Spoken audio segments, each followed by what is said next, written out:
और उधर supreme court के पूर्व जस्टिस मार्कंडे काटजू के आरोपों पर मंगलवार को भी संसद के दोनों ही सदनों में हंगामा हुआ। हालांकि सरकार की तरफ से इशारा किया गया कि इस मामले में जांच मुमकिन नहीं है, लेकिन जजों की नियुक्ति की प्रक्रिया बदलने की बात मानी गई।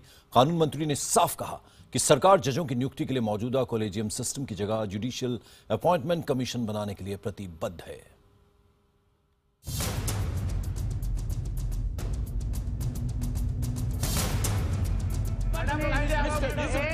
संसद के दोनों सदनों में मंगलवार को लगातार दूसरे दिन भी हंगामा हुआ। मुद्दा वही, सुप्रीम कोर्ट के पूर्व न्यायाधीश और प्रेस काउंसिल के चेयरमैन जस्टिस मार्कंडे काटजू के सनसनीखेज आरोप। जस्टिस काटजू के मुताबिक यूपीए सरकार ने सहयोगी दल के दबाव में मद्रास हाई कोर्ट के ऐसे एडिशनल जज का कार्यकाल बढ़ाया जिस पर भ्रष्टाचार के गंभीर आरोप थे।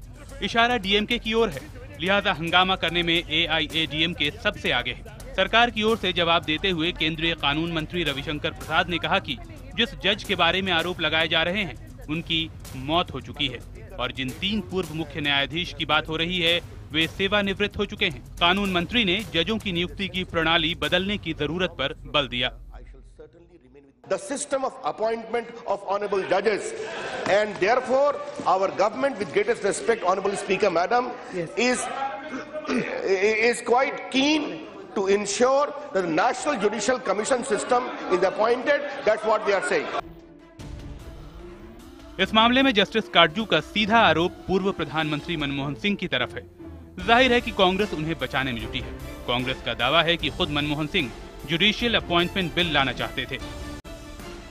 मनमोहन सिंह सरकार ने उसका बिल बनाया था, उस बिल को राज्यसभा में लाया गया था और बिल को राज्यसभा में 2/3 बहुमत से पास कराया था। हमने संवैधानिक संशोधन बिल था, बहुत अच्छा बिल था। उस समय बीजेपी ने इसका विरोध किया था। अब सुना है कि अब वही बिल उनको अच्छा लग रहा है। वहीं जस्टिस काटजू ने 10 साल की लंबी चुप्पी के बाद आए उनके दावे पर उठे सवालों को दरकिनार किया है। उन्होंने पूर्व मुख्य न्यायाधीश आरसी लाहोटी से 6 सवाल पूछे हैं। उन्होंने कहा है कि जस्टिस लाहोटी बताएं कि उन्होंने जो मुद्दे उठाए हैं वो सच हैं या नहीं। उधर जस्टिस लाहोटी ने कहा है कि उन्होंने अपने जीवन में कोई गलत काम नहीं किया है, सभी कुछ रिकॉर्ड पर है, जिसमें कुछ घटाया या बढ़ाया नहीं जा सकता।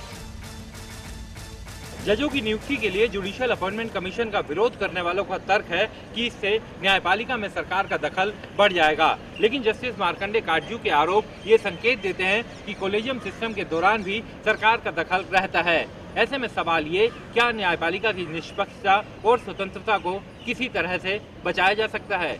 विक्रांत यादव, दिल्ली, IBN 7।